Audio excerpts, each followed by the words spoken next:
Next weekend at Churchill Downs, the 150th consecutive running of the Kentucky Derby. But to hear Jim Axelrod tell it, it hasn't all been a bed of roses.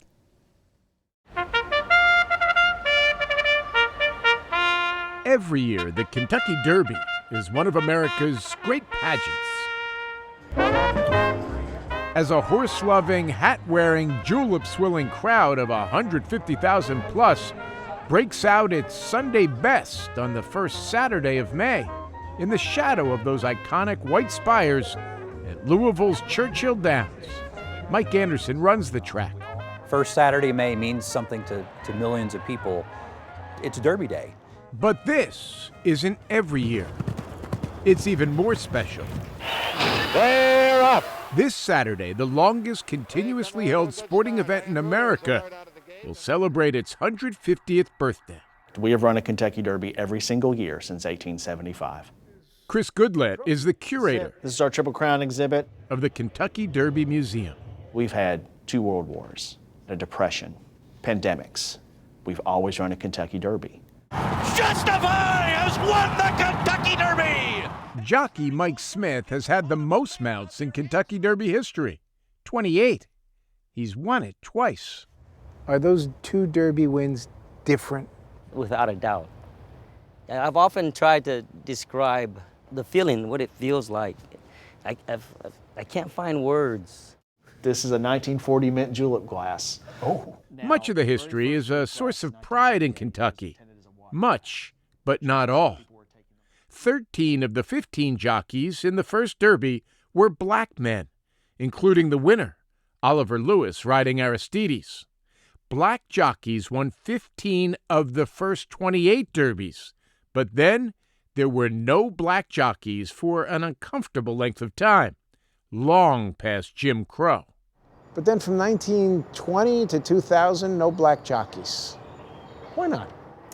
You know, it's an unfortunate time in our history where certain laws prohibited African American jockeys from participating. Certainly we've come a long way since then, and we're trying to ensure that we're fair and there's equal opportunities for anyone to participate in our sport today. Recent history has also created challenges to the Derby's image. Last year, a dozen horses went down during training in the weeks surrounding the race. An independent investigation cleared Churchill Downs of any fault in the deaths. But questions linger. 12 horse deaths. What's going on here? Churchill Downs takes safety of our participants very seriously. We don't ever think it's suitable or tolerable when there's an equine death. At the wire, it's going to be Secretariat. For all the pageantry we'll see unfold at Churchill Downs, it is, after all, the horses that are at the center of everything.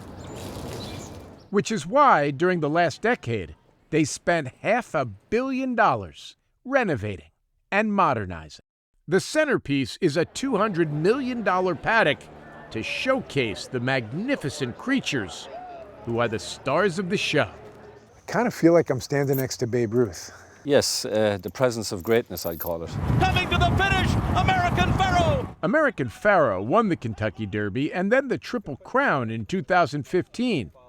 He's now living the life, out to stud at Coolmore Farm in Kentucky horse country, under the watch of Dermot Ryan. He's taking a carrot out of your hand in a pretty gentle way. Yeah, the majority of horses, I might have lost a finger by now. He's just different. I thought most champions have that killer edge. He had it. Once he got on the track, he was focused. And he just ran. I mean, they couldn't stop him. And that's what made him so good. He had the will and the heart to win.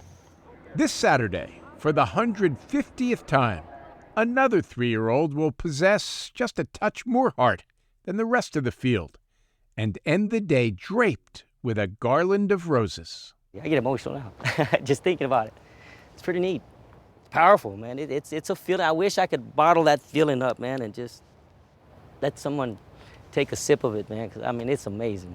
And it is going to be Mage! And it will be like every other first Saturday in May when they run the fastest 2 minutes in sports at Churchill Downs. only better.